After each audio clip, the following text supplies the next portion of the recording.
Et bonjour à tous, c'est Kain et on se retrouve pour une petite vidéo pour parler des chaînes lames. Alors comme je l'avais expliqué dans ma dernière vidéo, pour moi il y a plusieurs gameplays qui viennent s'ajouter, enfin qui viennent remplacer ce qu'on avait avant ce dernier patch 1.8.3. Et donc l'idée c'est de proposer des builds pour ces différents gameplays.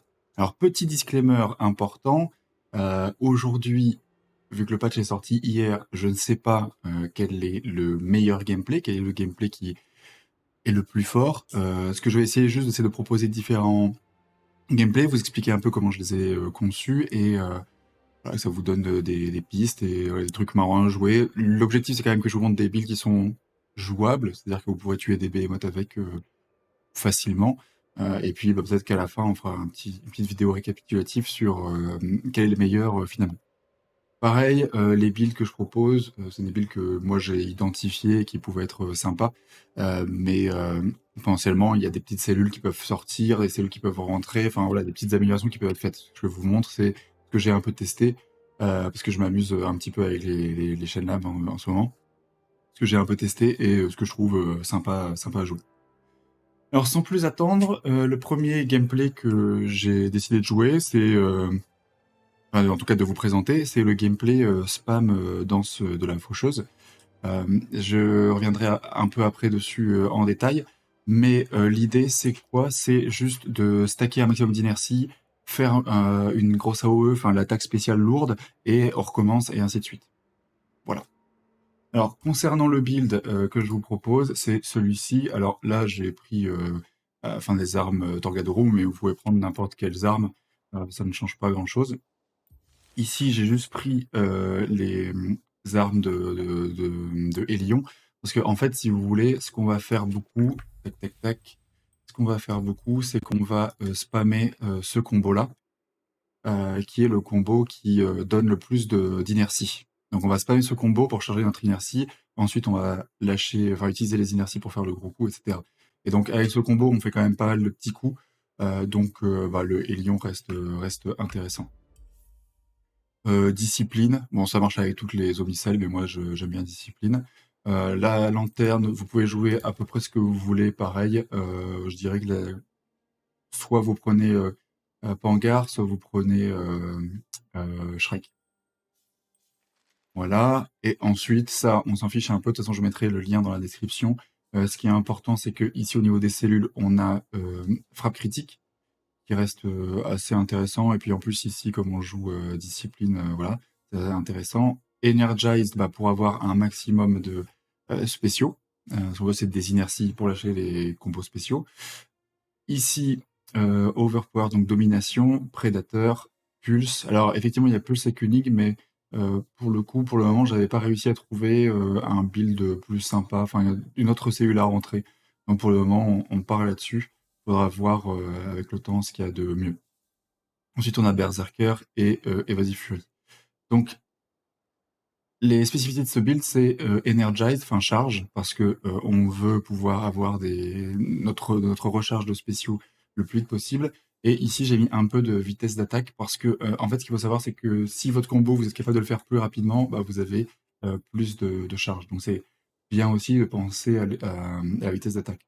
Potentiellement, pulse, enfin pulsation, on pourrait le remplacer par fondu, par exemple, pour avoir un peu plus de vitesse d'attaque à tester. Voilà pour le build, donc je vous propose de revoir une petite run ensemble pour vous expliquer un petit peu comment ça marche. Alors, comme je vous disais, bah, on se retrouve en ascension. C'est plus sympa parce que du coup, on affronte plein de behemoths à la suite, comme ça je peux vous montrer. Donc là, on affronte un premier behemoth qui est donc le Drask. Il y a quelques petits bugs avec enfin, voilà, le grab, vous verrez, des fois je me plante. Je sais pas si c'est parce que je le fais encore mal, enfin encore mal et que j'ai pas pris l'habitude, mais voilà. Alors du coup, ici, hop, comme je vous disais, on spam le combo facilement. Et une fois qu'on a 4 boules, hop, on fait la grosse attaque. Voilà, on fait, enfin, vous voyez, là, 19 000 de dégâts. Et puis on respam, on respam, on respam.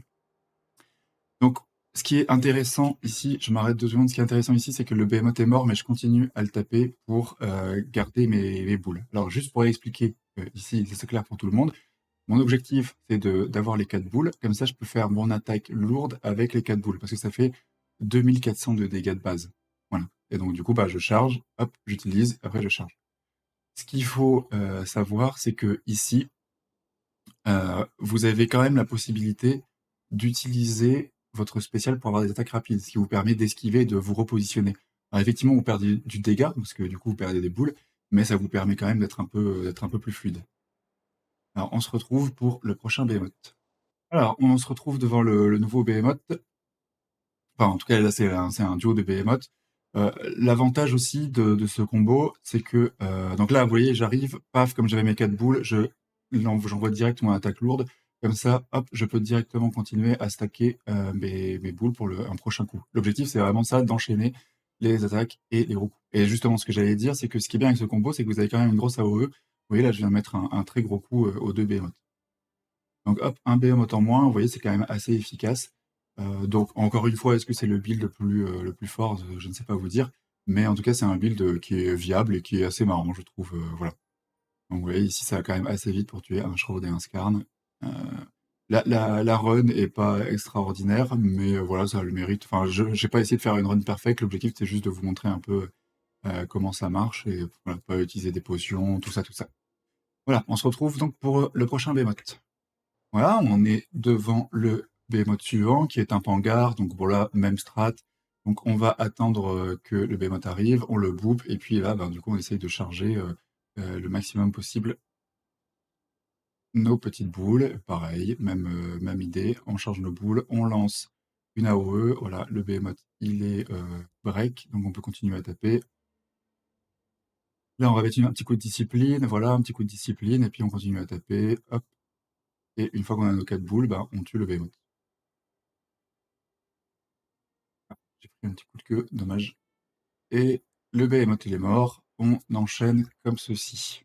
Hop, on se retrouve au prochain groupe. Hop, alors je vous ai fait cadeau d'un des groupes. Enfin, c'est toujours. Enfin, voilà, ça sert à rien non plus d'avoir une vidéo qui dure 15 minutes. Vous avez compris le principe. Pour la forme, on se fait l'Urska.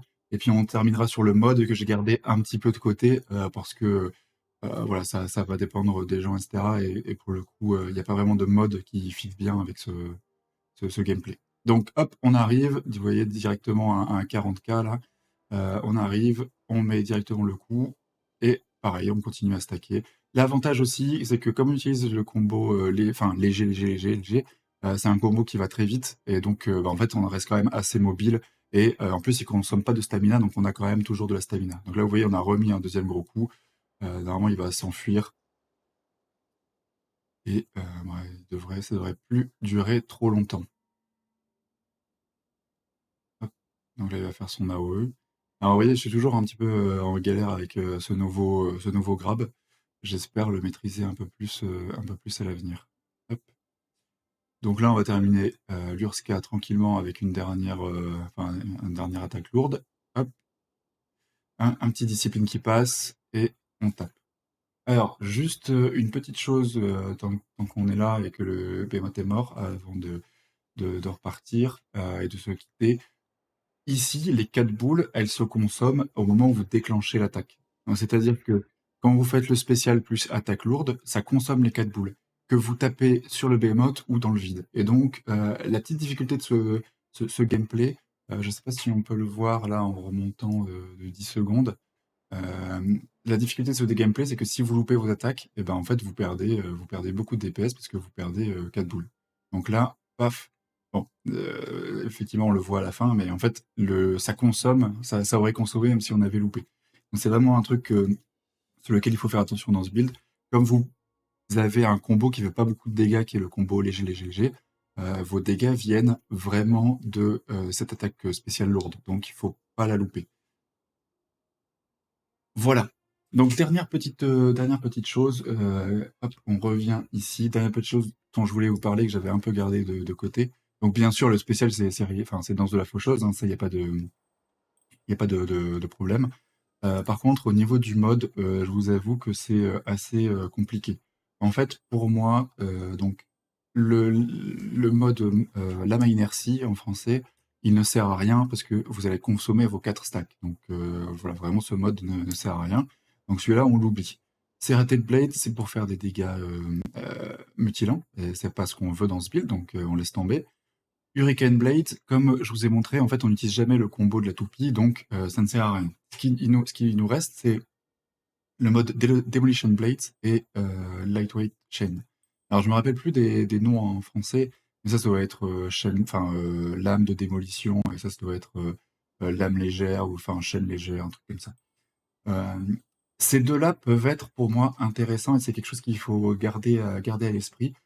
Celui-là, c'est celui que je joue parce qu'il convient au maximum de Behemoth, c'est-à-dire que en fait, quand vous grabez sur le Behemoth pour vous rapprocher de lui et continuer à faire vos petites attaques légères pour avoir des boules de spécial, en fait, ça va vous générer des charges aussi. Donc ici, 20 de charges. Donc ce qui est pas négligeable, ça vous permet voilà, d'avoir des charges en plus. L'objectif du build, c'est d'avoir des charges, et donc tout ce qui en donne, c'est sympa. Ici, c'est quelque chose qui peut être vraiment intéressant. En fait, en gros, c'est quand vous tuez des behemoths, enfin des behemoths, de la faune, des objets, des minions, etc., vous allez gagner une boule. Alors, sur l'Urska, ça sert pas à grand-chose, puisqu'il n'y a pas d'objet. Par contre, sur des behemoths comme le Nexaga, le Boreus, potentiellement, c'est quelque chose qui peut être très fort, parce que ça vous permet de stacker très vite vos boules. Donc on peut imaginer par exemple en épreuve qu'on va jouer ce build-là parce que en fait, comme il fait apparaître des minions, on tue les minions, on a nos 4 boules, paf, on lui met un spécial lourd. On tue les minions, on a nos 4 boules, paf, on met un spécial lourd. Donc ces deux-là, c'est les modes qui peuvent être joués ensemble. Comme je vous disais, vous jouez ce que vous voulez entre ces deux-là. Pour moi, celui-là, il est utile dans une majorité de cas par rapport à celui-là. Voilà, donc comme je vous disais, je mets le build en description pour ceux qui sont intéressés. Encore une fois, je ne sais pas si c'est la meilleure façon de jouer Shenlam. En tout cas, je trouve que c'est une façon viable et comme vous le voyez, on a tué les behemoths assez vite sans trop de difficultés. Et encore une fois, je ne sais pas si c'est la meilleure variante de ce build, mais ça vous permet d'avoir une bonne base pour avancer et réfléchir à l'utilisation de ce gameplay. Voilà, merci à tous d'avoir écouté. Bisous, bisous.